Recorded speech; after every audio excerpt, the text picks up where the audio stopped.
กำลังฟังสถานีวิทยุกระจายเสียง FM 104.5 เมกะเฮิรตซ์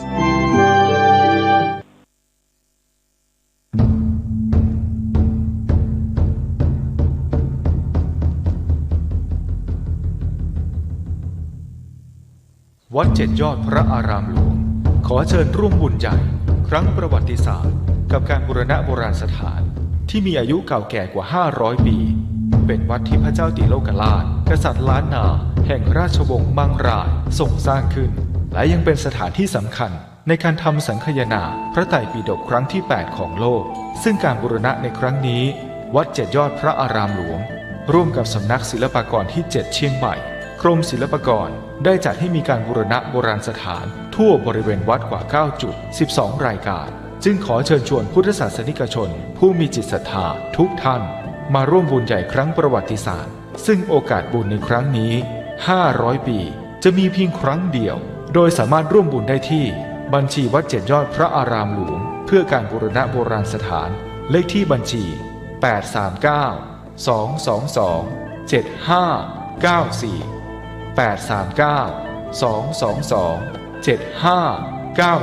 839-222-7594 ธนาคารไทยพาณิชย์สาขานิมมานเหมินหรือติดต่อสอบถามเพิ่มเติมได้ที่ Facebook วัดเจ็ดยอดพระอารามหลวงโทร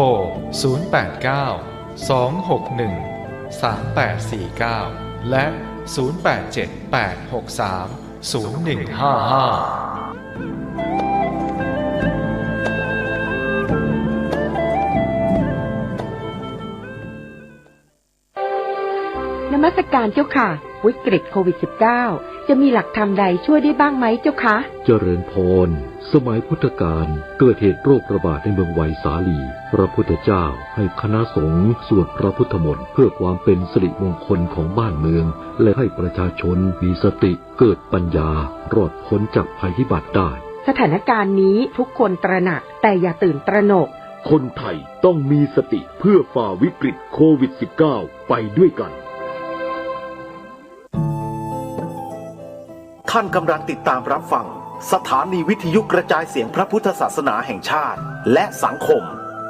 คลื่นเพื่อการศึกษาพระพุทธศาสนาและวัฒนธรรมระบบ FM 104.5 เมกะเฮิรตซ์รายการต่อไปเป็นรายการคดีโลกคดีธรรม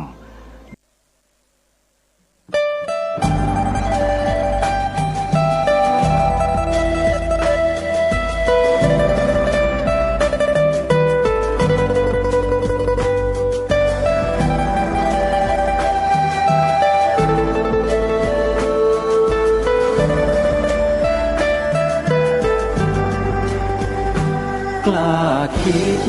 ก็ต้องกล้าทำอย่ากลัวถ้าทำความดีเป็นศึกษาปัญหาให้ทันท่วงทีเมืองไทยจะพัฒนากว่านี้รายการดีๆคดีโลกคดีธรรมขอรำพันบรรยายความคิดเครื่องหมายแห่งสีทั้งสามงามถนัดขาวคือบริสุทธิ์สีสวัสดิ์หมายพระไตรรัตน์และธรรมะคุ้มจิตไทยแดงคือโลหิตเราใสซึ่งยอมสละได้เพื่อรักษาชาติศาสนาน้ำเงินคือสีโสภาอันจอมประชาถ้าโปรดเป็นของส่วนองค์จักริ้วเข้าเป็นไตรรงค์จึงเป็นสีธงที่รักแห่งเราชาวไทยทหารอวตารนำไปยงยุทธวิชัยวิชิตก็ชูเกียรติสยามประเทศไทยที่เจริญมั่นคงมาได้จนถึงทุกวันนี้มิได้เกิดขึ้นจากความหวาดกลัวอย่างคลาดเขลา แต่บรรพบุรุษไทยของเราทุกยุคทุกสมัยล้วนแต่มีความกล้าหาญและชาญฉลาดปกป้องเอกราชสร้างชาติให้เกิดความมั่นคงโดยมีธงแห่งพระไตรรัตน์เป็นเครื่องนำชัยจึงเป็นที่มาที่ไปของรายการคดีโลกคดีธรรมกล้าคิดก็ต้องกล้าทำอย่ากลัวถ้าทำความดีเร่งศึกษาปัญหาให้ทันท่วงทีเมืองไทยจะพัฒนากว่านี้รายการดีๆคดีโลกคดีธรรมรายการดีๆคดีโลกคดีธรรม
ธรรม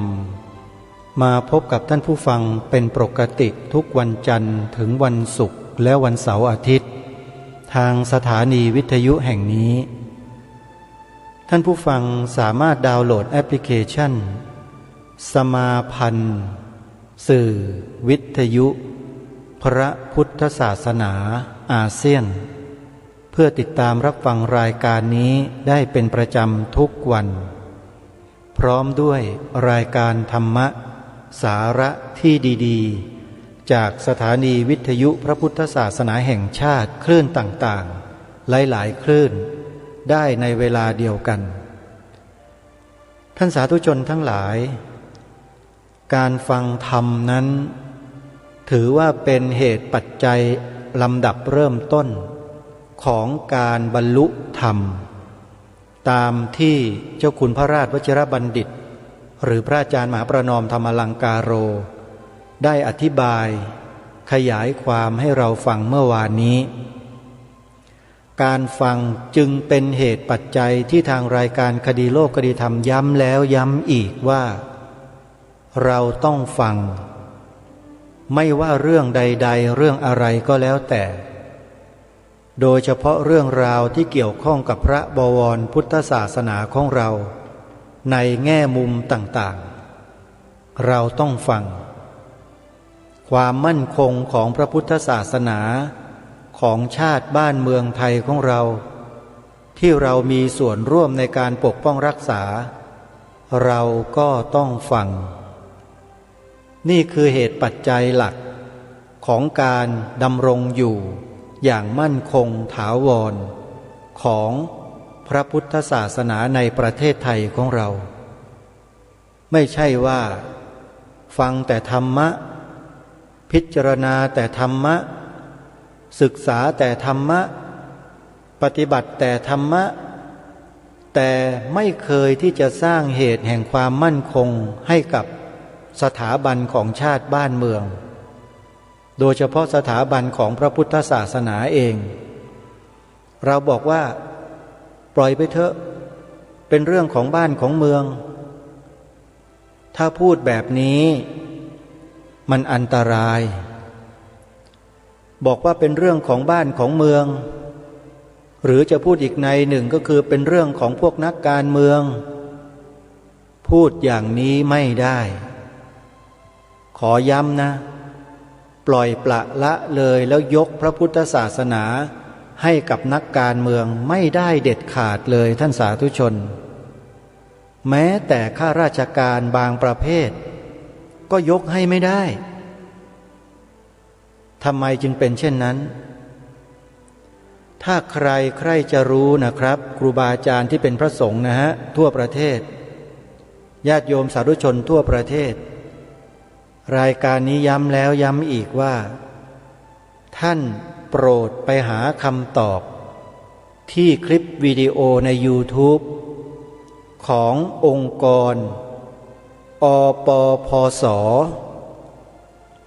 ท่านพิมพ์อักษรภาษาไทย4 ตัวท่านเข้าไปใน YouTube แล้วพิมพ์เลยแล้วไปเปิดดูเอาเอง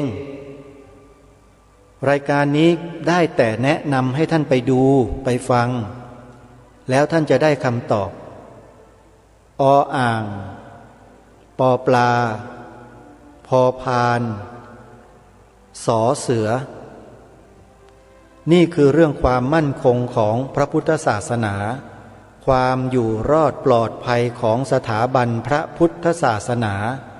ในฐานะที่เป็นศาสนาประจำชาติไทยของเราคนไทยนับถือศาสนาพุทธเราปฏิเสธไม่ได้เรื่องนี้เราต้องช่วยกันช่วยยังไง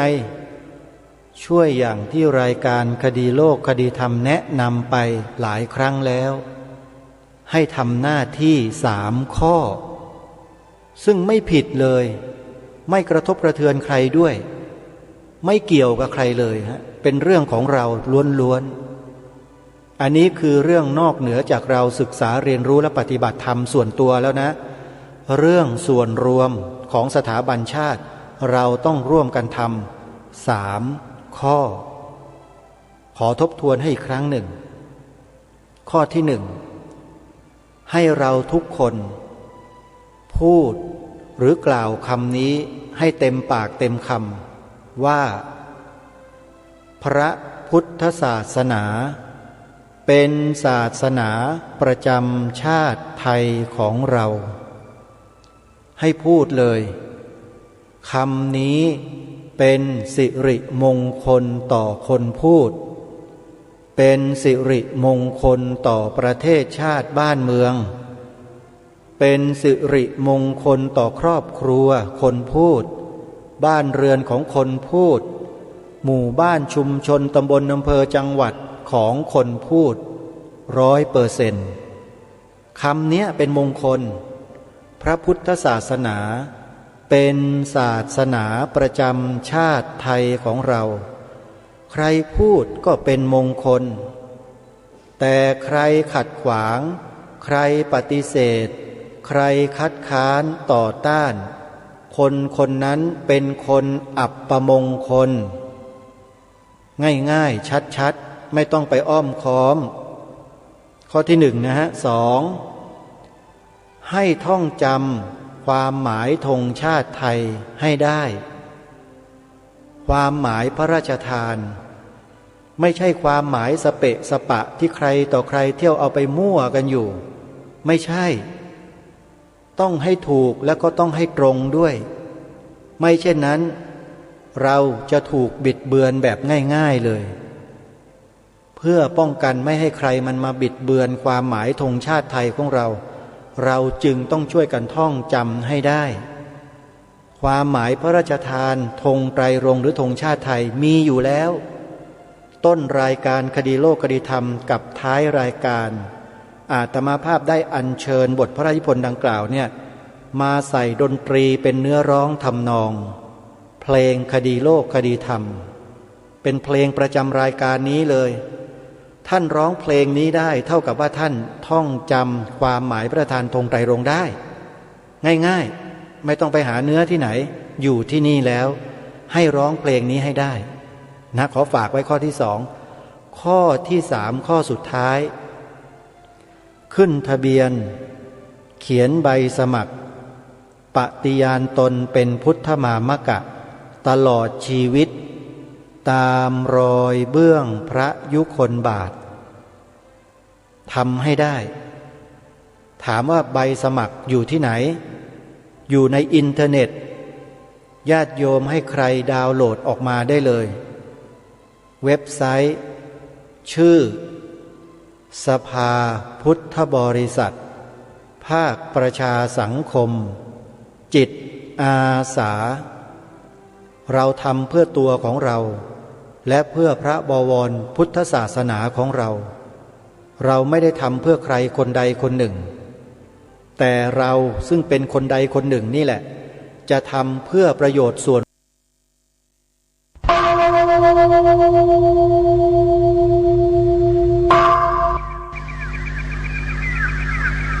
พรุ่งนี้เป็นวันพระขอเชิญลดละอบายมุขทำจิตใจให้สงบสะอาด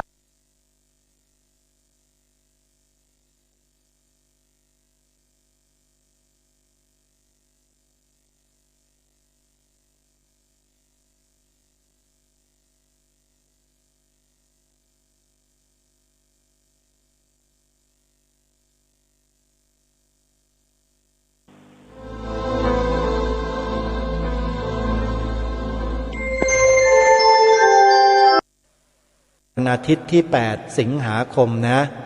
เวลาบ่าย2 โมงแต่ถ้าหากเดินทางมาไม่ได้โยมสามารถทอดผ้าป่าออนไลน์ทางบัญชีธนาคารได้เลยคือโอนเงินเข้าบัญชีนั่นแหละแล้วก็โทรศัพท์มาแจ้งให้อาตมาภาพทราบนะโยมนะโอนเข้ามาที่บัญชีธนาคารไทยพาณิชย์สาขาบางลำพูเลขบัญชี114214987ธนาคารไทยพาณิชย์สาขาบางลำพูเลขบัญชี114-214-9897โทรศัพท์หมายเลข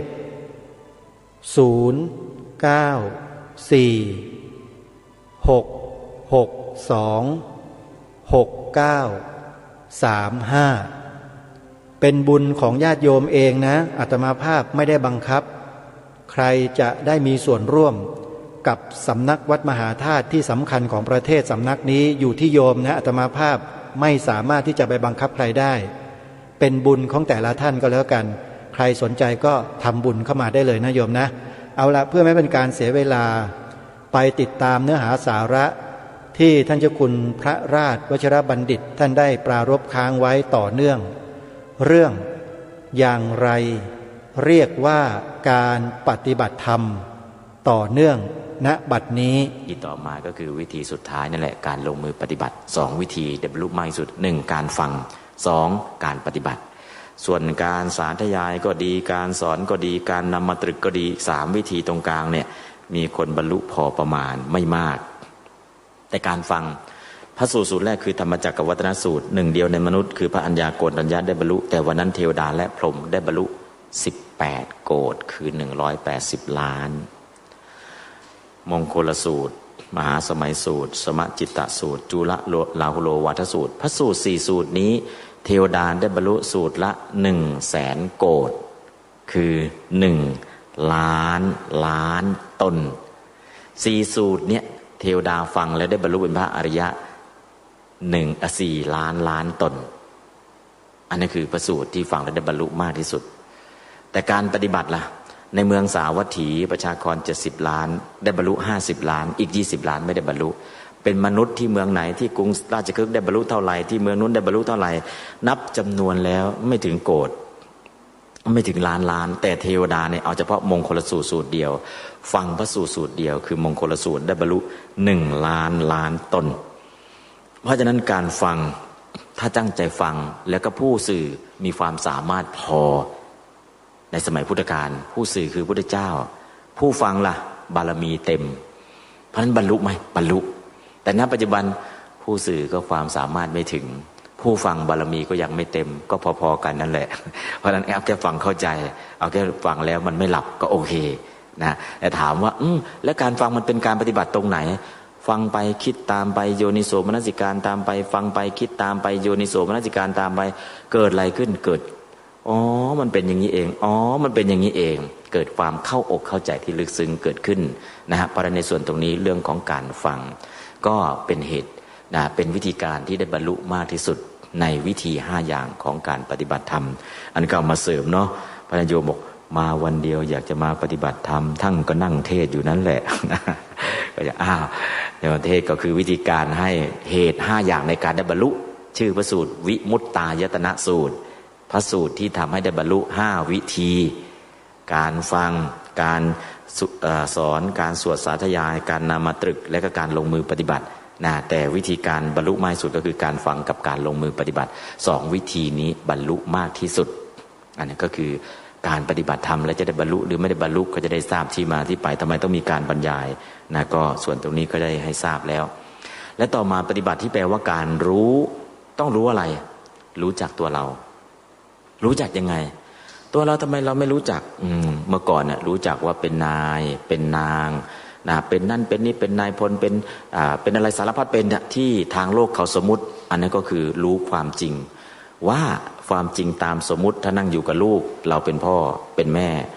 นั่งอยู่กับสามีเป็นภรรยานั่งอยู่กับภรรยาเป็นสามีนั่งอยู่ต่อหน้าพระเป็นโยมนั่งอยู่ตรงไหนก็ตามนั่งอยู่บนรถก็เป็นโชเฟอร์หรือเป็นผู้โดยสารอันนั้นคือต้องรู้จักตัวเราว่าจริงตามสมมุติเป็นอย่างนี้นะเมื่อเขาสมมุติให้เป็นจริงตามอย่างเงี้ยถ้าเป็นโยมหน้าที่ของโยมที่ควรปฏิบัติต่อพระศาสนา5อย่างถ้าเป็นพ่อล่ะไปนั่งอยู่กับลูกกลายเป็นพ่อแล้วหน้าที่ของพ่อที่ต้องดูแลลูกถ้านั่งอยู่กับภรรยาล่ะเป็นสามีแล้วหน้าที่ของสามี5อย่างที่ต้องปฏิบัติต่อภรรยาไปนั่งอยู่กับแม่ล่ะเรากลายเป็นลูกแล้วหน้าที่ของลูกที่5อย่างที่ควรปฏิบัติต่อพ่อแม่อันนี้คือภาคจริงตามสมมุติต้องรู้จักตัวเราภาคจริงตามสมมุติถ้ารู้จักตัวเราภาคจริงตามสมมุติเล่นบทบาทตามสมมุติ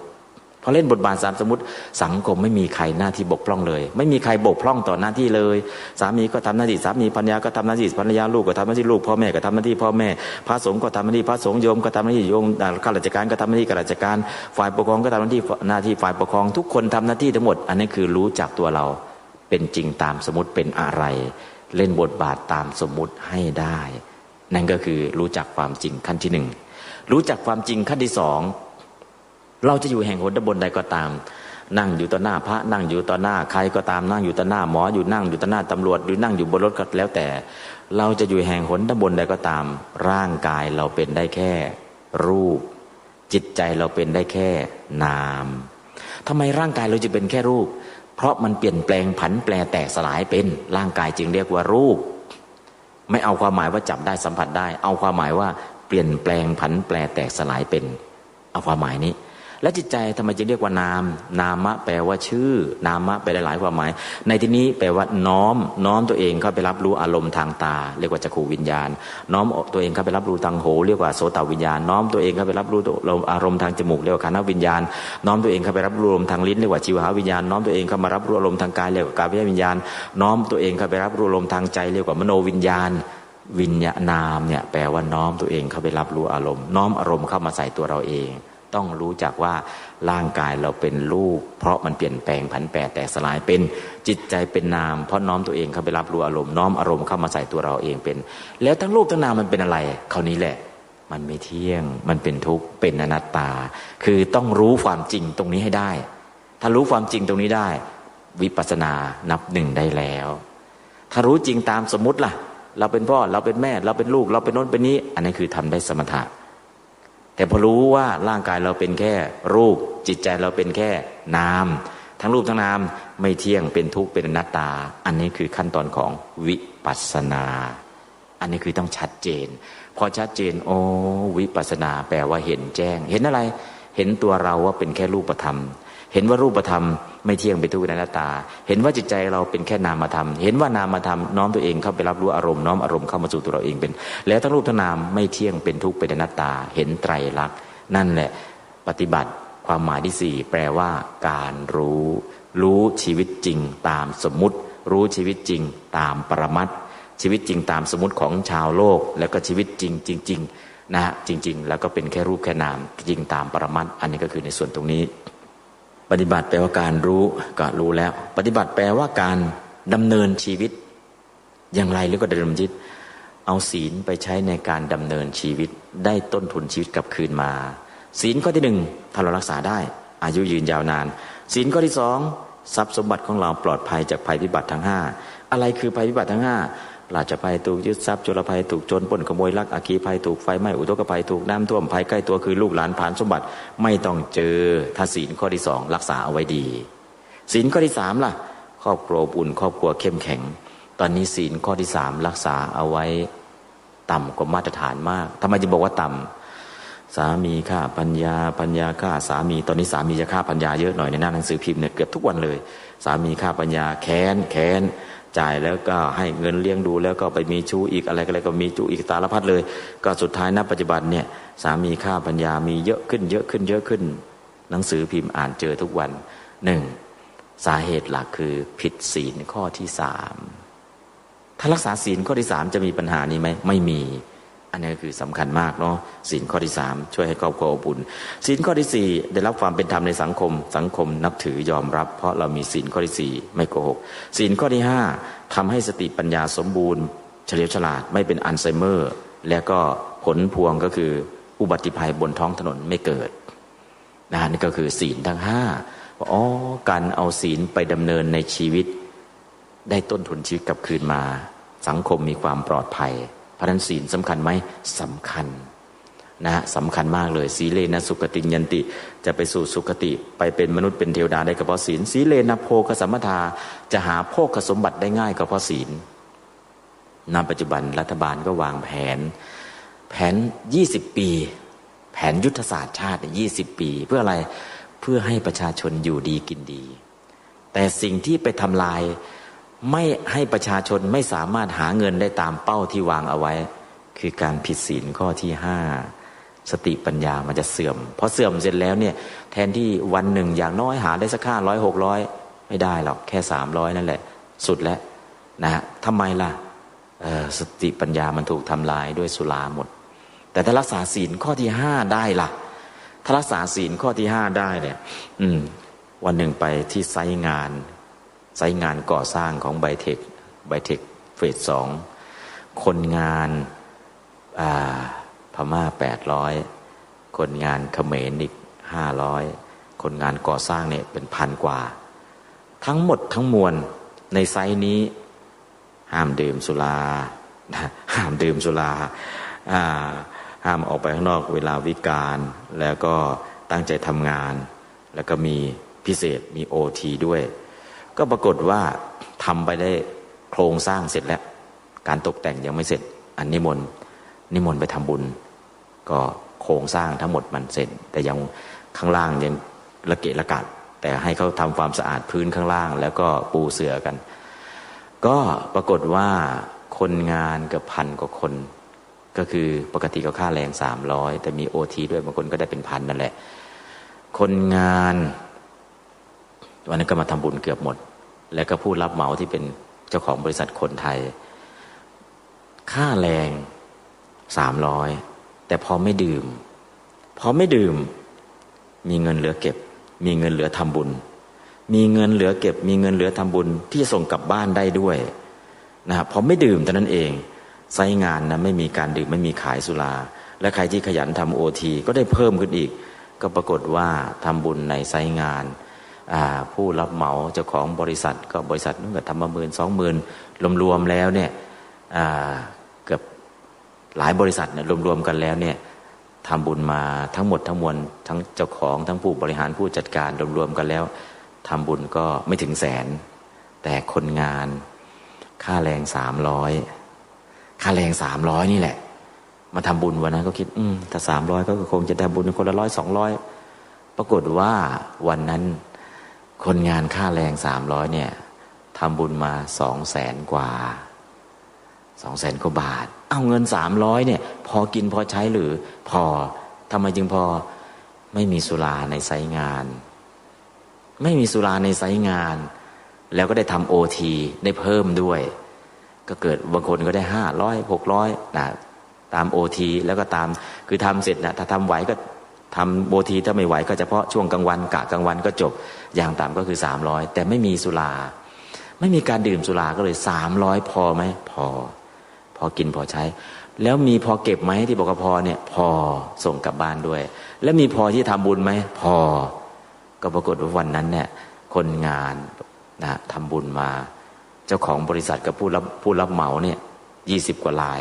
ทำบุญมาไม่ถึง100,000หรอกแต่คนงานที่รายค่าแรง300 กว่าถ้าบวก OT ก็500 600เนี่ยทำบุญมา200,000 กว่าแล้วของสังฆทานนะของสังฆทานจากคนงานเนี่ย2 คันรถก็เกิดอะไรขึ้นบอกอ๋อเขาไม่ดื่มก็เลยมีเงินเหลือทำบุญเหลือส่งกลับบ้านอันนี้คือไซต์งานเนาะไซต์งานที่ข้างนอกแล้วไซต์งานในวัดเมื่อ 3-4 ปีที่แล้วสร้างศาลาวัดก็จะมีไซต์งานสองไซต์คนงานกลุ่มนั้นคนงานกลุ่มนี้คนงานกลุ่มที่ดื่มยังไม่ถึงงวดที่จะเบิกเลยขอเบิกค่าอาหารแล้วเงินไม่พอแต่กลุ่มที่ไม่ดื่มเลยกลุ่มนี้ไม่ขอเบิกล่วงหน้านอกจากไม่เบิกล่วงหน้าเนี่ยถึงเวลาทำเสร็จแล้วก็เบิกเงินตามปกติกลุ่มที่ไม่ดื่มเนี่ยพอเสร็จงานถอยรถกระบะป้ายแดงแล้วก็ไปทอดผ้าป่าที่บ้านเสร็จงานศาลาของวัดก็30 กว่าล้านหลังใหญ่อยู่นะคนงานเนี่ยกลุ่มที่ไม่ดื่มกลุ่มที่ดื่มล่ะกลุ่มที่ดื่มเงินไม่พอใช้หัวหน้างานก็หนีงานไม่เสร็จทิ้งงานไปแต่กลุ่มที่ไม่ดื่มล่ะงานเสร็จแล้วก็เงินเหลือใช้เงินเหลือพอเสร็จคือทุกคนก็เป็นกลุ่มเนาะเห็นถอยรถกระบะออกมากระบะป้ายแดงเสร็จแล้วพอบอกเสร็จงานจากศาลาของวัดแล้วกลับไปทอดผ้าป่าให้กับที่บ้านเกิดตัวเองจากน้ำพักน้ำแรงจากมารับเหมาค่าก่อสร้างก็บอกไปรวมกันไปทอดผ้าป่าให้กับบ้านตัวเองที่บ้านนอกรู้สึกว่าได้ไป200,000อันนี้คือค่าแรงคนงานที่ไม่ดื่มแต่ไอ้ที่ดื่มล่ะไม่พอจะกินไอ้เรื่องทำบุญไม่ต้องพูดถึงแต่อันอีกกลุ่มหนึ่งที่ไม่ดื่มเนี่ยพอใช้แล้วก็พอที่จะทำบุญเพราะนั้นก็คือจริงๆตรงนี้ถ้ารณรงค์ได้จริงๆไม่จำเป็นก็อย่าดื่มถ้าจำเป็นต้องดื่มอย่าให้เมาถ้าจำเป็นต้องเมาอย่าออกนอกบ้านอันนี้คือกฎของการดื่มถ้าไม่จำเป็นก็อย่าดื่มถ้าจำเป็นต้องดื่มอย่าให้เมาถ้าจำเป็นต้องเมาอย่าออกนอกบ้านที่มาเลเซียสุราก็ไม่ห้ามดื่มนอกบ้านจะดื่มใช่ไหมดื่มได้ซื้อกลับไปที่บ้านก็เมาแค่ขวดเดียวของบ้านเราขวดแรกก็โอเคขวดที่2ขวดที่3อันนี้มันก็ยืดยาวจนกระทั่งนั่นแหละนะเพราะนั้นก็คือข้อที่5และที่รัฐบาลต้องการเอาม.44มาจัดการในช่วงสงกรานต์ก็จะเข้มงวดเพื่อความปลอดภัยในช่วงสงกรานต์แต่สุดท้ายชาวบ้านไม่เอาด้วยรัฐบาลก็ถอยไม่เอาก็ไม่เอาม.44จะทำให้ปลอดภัยไปหาดูสาเหตุมารัฐบาลก็ให้นโยบายไปหาสาเหตุของการเกิดอุบัติเหตุบนท้องถนนหลักถนนรองเกิดอุบัติเหตุมากที่สุดคือถนนรองสาเหตุล่ะ1เมาแล้วขับ2ขับด้วยความประมาทเมาแล้วขับคือปัจจุบันเหตุที่ผิดศีลข้อที่5ขับด้วยความประมาทอดีตเหตุอดีตก็คือชาติก่อนเคยผิดศีลข้อที่5ทำให้เกิดความประมาทขาดสติณปัจจุบันส่วนเมาล่ะปัจจุบันเหตุขับด้วยความประมาทล่ะอดีตเหตุก็สรุปแล้วไอ้ที่อุบัติภัยบนท้องถนนน่ะมาจากการผิดศีลข้อที่5ถ้าเมาแล้วขับนั่นคือผิดศีลณปัจจุบันถ้าขับด้วยความประมาทเป็นอดีตเหตุชาติก่อนๆชอบเมาชอบผิดศีลชาตินี้สติก็เลยขาดหลับในบ้างหลับในบ้างประมาทบ้างทั้งหลับในทั้งประมาทขาดสตินั่นคืออดีตเหตุส่วนปัจจุบันก็คือเมาตรงๆก็สรุปแล้วก็คือถ้าศีลข้อที่5รักษาไว้ดีอย่างน้อยๆหาเงินได้เพิ่มเพียงพอต่อการใช้อุบัติภัยบนท้องถนน ก็ลดน้อยถอยลงอันนี้ก็คือเรื่องของศีลเนาะศีลไปใช้ในชีวิตได้ต้นทุนชีวิตกลับคืนมาก็เอาสมาธิไปดำเนินชีวิต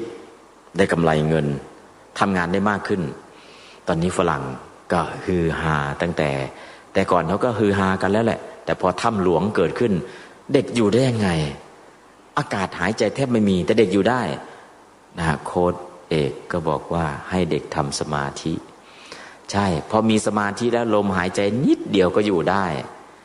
พระพุทธเจ้าตอนที่บำเพ็ญทุกขกิริยาตอนนั้นเนี่ยกั้นลมอัศสาสะปัสสาสะคือไม่หายใจอยู่ได้ไหมอยู่ได้นะแต่ก็ผอมจนเหลือแต่กระดูกตอนนี้พระองค์บำเพ็ญทุกขกิริยา6 ปีในช่วงนั้นกั้นลมหายใจนิดเดียวก็อยู่ได้แต่ถ้าคนปกติธรรมดาเนี่ยถ้าอากาศหรือออกซิเจนมันน้อยจะอยู่ไม่ได้นะเพราะฉะนั้นก็คือทางฝรั่งไม่กินข้าวไม่ทานข้าวแล้วก็อยู่ในอากาศพื้นที่ที่อากาศน้อยมากๆแต่อยู่ได้ด้วยอะไรด้วยสมาธิถ้ำหลวงจริงๆเนี่ยเป็นโอกาสของคนไทยทั้งชาติแต่บางทีเราลืมมองไว้นะมองอะไรเสียงบประมาณไปกับการจัดการถ้ำหลวงหลายอย่างก็หลายพันล้านนะเนาะกว่าจะเอาเด็กออกมาได้แต่สิ่งที่ได้งบประชาสัมพันธ์ประเทศไทยไม่ต้องจ่ายแม้แต่บาทเดียวคนทั้งโลกรู้จักนะด้วยถ้ำหลวงถ้ามองในแง่หนึ่งรอบๆถ้ำน้ำก็ท่วมต้องสูบน้ำมาทิ้งแล้วคนหลายทั้งทหารก็ต้องไปเสียชีวิตนะแล้วก็ชาวบ้านทั้งตำรวจทั้งทุกคนมาช่วยหมดเลยนะทุกคนมาช่วยหมดถ้ามองเป็นมูลค่าการใช้จ่ายเกิดอะไรขึ้นมูลค่าการใช้จ่ายถ้ำหลวงที่เอาเด็กติดถ้ำออกมาเป็นพันล้านแต่ถ้ามองอีกมุมมองหนึ่งประกาศอัตลักษณ์คนไทยมีน้ำใจทุกคนไปทำไม่มีใครหวังจะได้ตอบแทนอะไรเลยไปด้วยน้ำใสใจจริงอันนี้ก็คือสิ่งที่ประจักษ์ให้กับทุกคนและเด็กรอดมาได้รอดด้วยสมาธิด้วยศีลสมาธิของโค้ชเอกที่พาเด็กเข้าไปติดถ้ำก็จริงแต่ทุกคนยังมีศีลมีสมาธิมีปัญญาอันนี้ก็คือประกาศให้หลักธรรมของพุทธศาสนาแจ่มชัดขึ้นและที่สำคัญก็คือหลายคนในช่วงฟุตบอลโลกทุกคนแทนที่จะไปดูฟุตบอลโลกไม่ดูเลยดูทีมเดียวทีมหมูป่าติดอยู่ในถ้ำเกิดอะไรขึ้นนั่นแหละธรรมะที่ถึงเวลามันจะปรากฏนะเด็กเหล่านั้นไม่มีใครรู้จักเลยโนเนมทั้งนั้นแต่ว่าเกิดอะไรขึ้นหลักธรรมมันปรากฏชัดว่าทุกคนยังมีน้ำใจช่วยเหลือเกื้อกูลซึ่งกันและกันพรหมวิหารทั้ง4ยังอยู่ในโลกเพราะนั้นคือมองดูถ้ำหลวงแล้วฝรั่งก็ไม่รู้จักเด็กก็ไม่รู้จักฝรั่งแต่สุดท้ายมาช่วยกันทหารเรือหน่วยซิลก็ไม่เคยมีใครรู้จักโผล่ก็มาช่วยตำรวจก็มีใครรู้จักโผล่มาช่วยทุกคนมาช่วยกันหมดโดยที่ทุกคนไม่รู้จักและไม่ได้หวังตอบแทนว่าช่วยเด็กแล้วเด็กจะช่วยอะไรเราไม่มีเลยนั่นคือหลักของมนุษยธรรมที่มาปรากฏถ้าเห็นตรงนี้นั่นแหละของจริงนะฮะแต่เห็นถ้ำหลวงอย่าไปคิดถึงค่าใช้จ่ายจากการตรงนั้นแต่เห็นว่าเนี่ยหลักธรรมที่มีอยู่จริงๆแล้วคนพิสูจน์ได้ทั่วโลกจากนั้นฮือฮามาเกิดอะไรขึ้นทั่วประเทศทั่วโลกเลยอยากนั่งสมาธิอยากนั่งสมาธิอยากนั่งสมาธิอยากนั่งสมาธินะอันนี้ก็ตอนนี้ยิ่งแต่ BBC มาสัมภาษณ์เด็กผู้หญิงคนหนึ่งซึ่งเป็นอดีตปาร์ตี้เกิร์ลมาเรียนอะไรเรียนโทวิปัสสนาที่อาตมาไปเริ่มมาไว้นั่นแหละ BBC มาสัมภาษณ์ออกทั่วโลกตอนนี้ก็เลยปริญญาโทวิปัสสนาเมื่อก่อนไม่มีใครรู้จักตอนนี้ก็เลยดังไปทั่วโลกนะฮะนั่นก็จากที่มันได้อะไรก็ได้กับตัวคนกระทำใครลงมือกระทำสันทิฏฐิโกอันผู้ปฏิบัติจะพึงเห็นได้โดยตนเองปัจจตังเวทิตาโพวินยูหินะอันความรู้ก็รู้ประจักษ์เฉพาะตนใครลงมือปฏิบัติคนนั้นเป็นผู้ได้เพราะฉะนั้นในส่วนตรงนี้เนี่ยการปฏิบัติธรรมหรือการรักษาศีลเจริญภาวนาทำแทนกันไม่ได้ถ้าทำทานล่ะเอาฝากไปทำบุญด้วยนะได้ฝากไปรักษาศีลด้วยนะไม่ได้คุณต้องมารักษาเองฝากไปทำสมาธิด้วยนะไม่ได้คุณต้องมาทำเองฝากไปเจริญวิปัสสนาด้วยนะไม่ได้คุณต้องมาทำเองแต่ฝากเงินไปทำบุญนะฝากได้ฝากไปรักษาศีลฝากไปทำสมาธิเจริญภาวนาไม่ได้เพราะวันนี้ญาติโยมจึงต้องเสียสละเวลามาลงมือทำเองแล้วก็จะเห็นด้วยตนเองอันนี้ก็สำคัญในส่วนตรงนี้ก็ในส่วนของการเอาศีลเอาสมาธิเอาปัญญาไปดำเนินชีวิต ถ้าใครมีศีลปลอดภัยแล้วชาตินี้ถ้าใครมีสมาธิทำงานได้เพิ่มมากขึ้นใครมีปัญญาแก้ปัญหาทุกอย่างได้นะอันนี้ก็คือปัญญาเป็นสุดยอดนะเป็นสุดยอดของความดีเรียกว่าดีกว่าดีสุดโดยเฉพาะปัญญาเพื่อหลุดพ้นอันนี้คือสุดยอดของปัญญาที่ดีที่สุดปฏิบัติแปลว่าการเดินทางการถึงการรู้นะการดำเนินชีวิตสุดท้ายการบรรลุปฏิบัติปั๊บบรรลุปุ๊บเลยบรรลุอะไรบรรลุถึงหนทางที่จะไปพระนิพพานจะไปนิพพานได้ต้องมีศีลสมาธิปัญญาที่เรียกว่ามรรคมีองค์8ใช่ไหมใช่ปฏิบัติแปลว่าการบรรลุถึงหนทางเห็นทางออกจากวัฏสงสารจะพ้นจากทุกข์ทั้งปวงได้ต้องมีศีลสมาธิปัญญาศีลสมาธิปัญญาเรียกย่อๆว่าไตรสิกขาไตรแปลว่า3สิกขาคำนี้เรานิยมแปลว่าศึกษาอีกความหมายหนึ่งแปลว่าสำเนียกทั้งศึกษามันก็เป็นทฤษฎีทั้งสำเนียกมันก็เป็นปฏิบัติที่มันลึกเกินไปในหลวงร.9 พระองค์ทรงใช้ศัพท์ว่าเข้าใจเข้าถึงพัฒนาคือสิกขาคำนี้ปริยัติกับปฏิบัติอยู่ด้วยกันเข้าใจเนื้อหาเข้า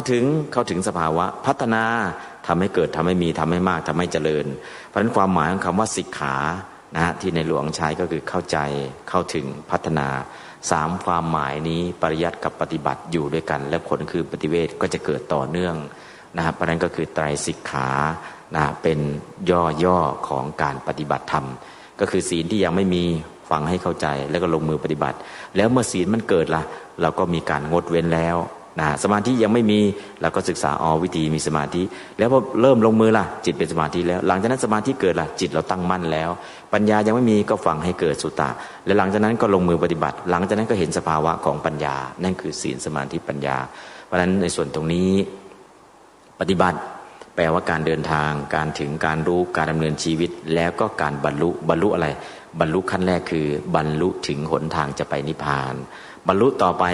บรรลุมรรคบรรลุผลบรรลุนิพพานเป็นการบรรลุขั้นสูงนะเพราะฉะนั้นในช่วงนี้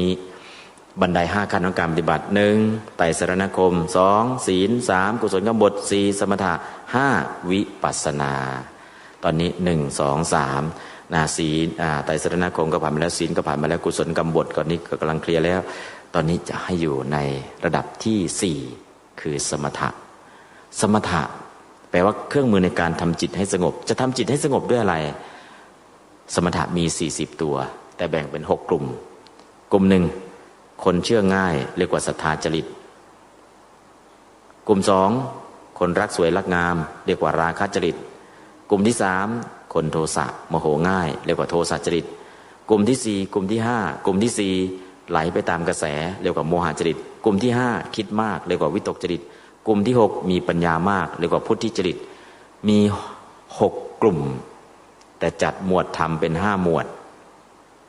ศรัทธาจริตคนที่เชื่ออะไรง่ายๆนะมีอะไรก็ศรัทธาได้เลยให้เจริญพุทธานุสติกรรมฐานตั้งแต่นะโม3จบคนราคะจริตรักสวยรักงามให้เจริญอสุภกรรมฐานพิจารณาความไม่สวยไม่งาม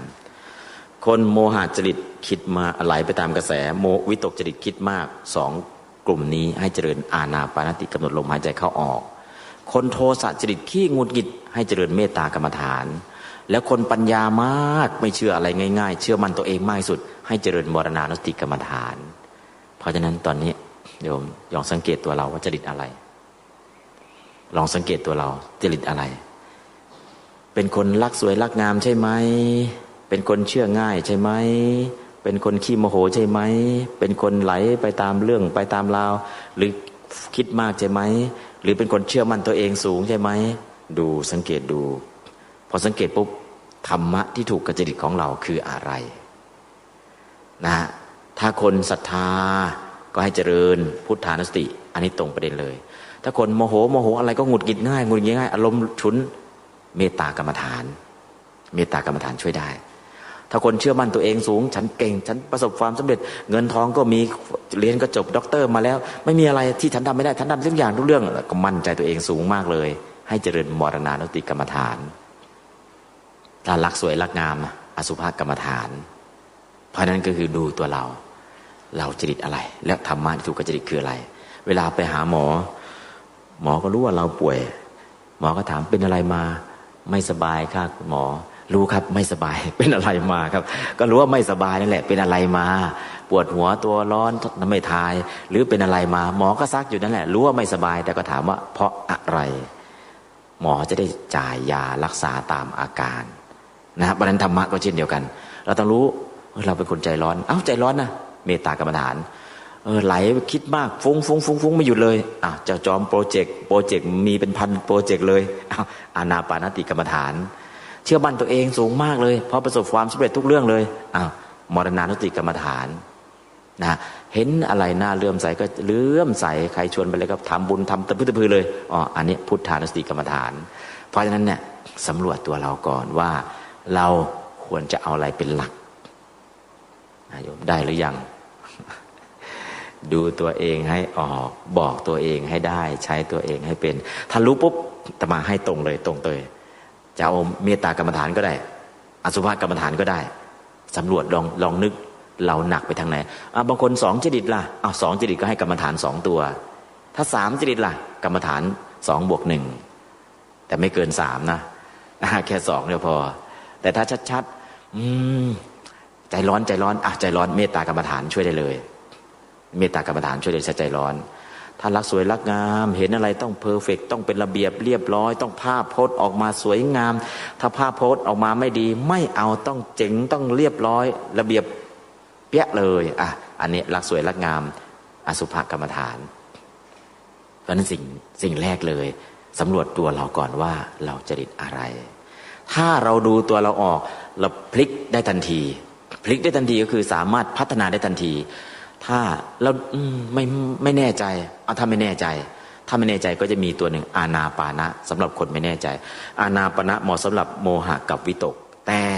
สำหรับคนที่ไม่แน่ใจว่าจริตอะไรก็อานาปานะเนี่ยใช้ได้อานาปานะเนี่ยเหมาะสำหรับ2 จริตแล้วก็ครอบคลุมทั้ง6 จริตอานาปานะกำหนดลมหายใจเข้าออกแต่ถ้าชัดๆเลยโทสะใจร้อนไปหน่อยทำไงให้ใจเย็นทำไงให้ใจเย็นเมตตากรรมฐานเมตตาทำไงเมตตากรรมฐานเดี๋ยวมาตามลำดับกันแล้วกันเอาสำหรับคนศรัทธาจริตก่อนกันแล้วกันเนาะศรัทธาจริตคือเชื่อง่ายเราไม่เชื่อนอกเรื่องนอกราวแต่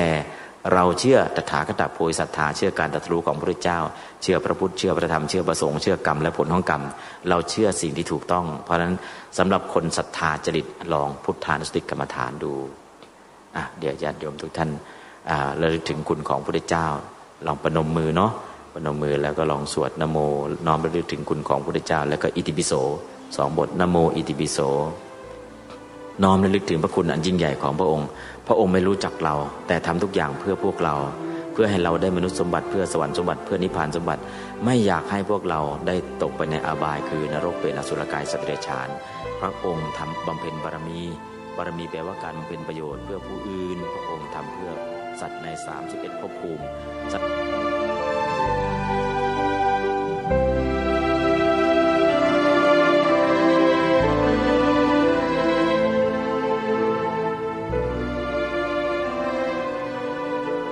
ท่านสาธุชนผู้ฟัง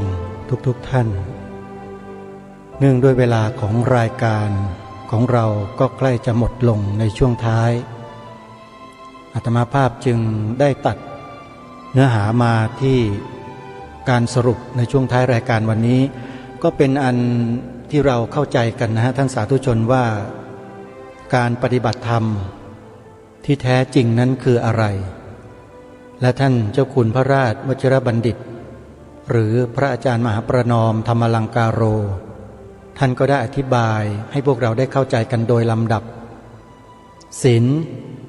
สมาธิปัญญานี่คือลำดับขั้นของการปฏิบัติธรรมในพระพุทธศาสนาหรือทั่วๆไปก็ตามเพราะฉะนั้นในวันพรุ่งนี้เดี๋ยวเรามาติดตามรับฟังเนื้อหาสาระที่ดีๆเช่นนี้กันต่อซึ่งเป็นช่วงสุดท้ายของเนื้อหาในครั้งนี้สำหรับวันนี้ก่อนจะจบรายการขอประชาสัมพันธ์เชิญชวนศรัทธาสาธุชนได้มีส่วนร่วม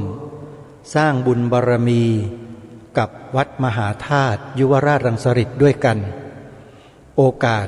หาได้ยากมากๆท่านสาธุชนทั้งหลาย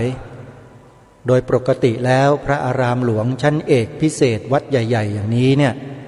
จะจัดทอดผ้าป่ายากเหลือเกินถ้าไม่สำคัญจริงๆจะไม่ดำเนินการแต่เนื่องด้วยทางวัดเห็นว่าเป็นเรื่องที่มีความสำคัญจึงได้เปิดโอกาสให้อาตมาภาพนี่แหละเป็นหนึ่งในคณะกรรมการดำเนินงานประชาสัมพันธ์เชิญชวนพุทธบริษัทผู้มีศรัทธาได้ร่วมเป็นส่วนหนึ่งของการบูรณปฏิสังขรณ์เสนาสนะสำคัญของวัดเพราะฉะนั้นถ้าหากท่านใดที่จะร่วมบุญท่านสามารถทอดผ้าป่าออนไลน์ได้เลยสามารถโอนปัจจัยเข้ามาร่วมบุญได้ที่ธนาคารไทยพาณิชย์สาขาบางลำพูเลขบัญชี114-214-9897โทรศัพท์094-662-6935วันนี้เวลาของรายการหมดลงแล้วอาตมาภาพต้องสมมุติยุติไว้แต่เพียงเท่านี้พบกันใหม่ในวันต่อไปขอความสุขสวัสดีในธรรมแห่งองค์สมเด็จพระสัมมาสัมพุทธเจ้าจงปรากฏเกิดมีขึ้นในจิตใจของท่านผู้ฟังทุกท่านทุกคนเทินขอเจริญพรกล้าคิดก็ต้องกล้าทำอย่ากลัวถ้าทำความดีเป็นศึกษาปัญหาให้ทันท่วงทีเมืองไทยจะพัฒนากว่านี้รายการดีคดีโลกคดีธรรมขอรำพันบรรยายความคิดเครื่องหมายแห่งสีทั้งสามงามถนัดขาวคือบริสุทธิ์สีสวัสดิ์หมายพระไตรรัตน์และธรรมะคุ้มจิตไทยแดงคือโลหิตเราใสซึ่งยอมสละได้เพื่อรักษาชาติศาสนาน้ำเงินคือสีโสภา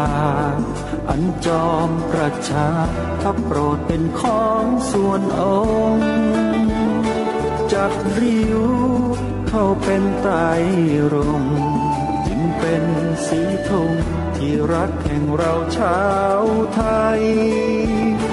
ทหารอวตารนำไปยงยุทธวิชัยวิชิตก็ชูเกี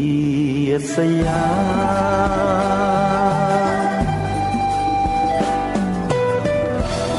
ประเทศไทยที่เจริญมั่นคงมาได้จนถึงทุกวันนี้มิได้เกิดขึ้นจากความหวาดกลัวอย่างคลาดเขลาแต่บรรพบุรุษไทยของเราทุกยุคทุกสมัย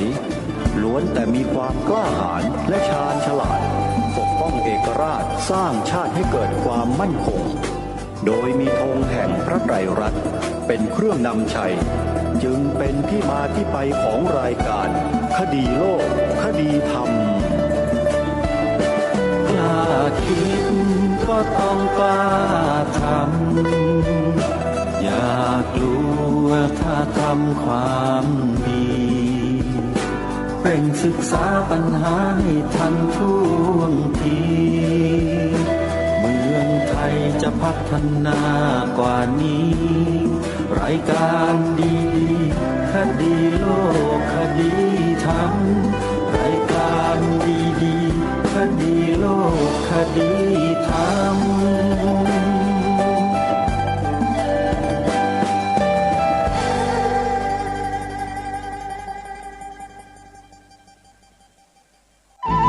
ที่จบไปแล้วนั้นเป็นรายการคดีโลกคดีธรรมดำเนินราย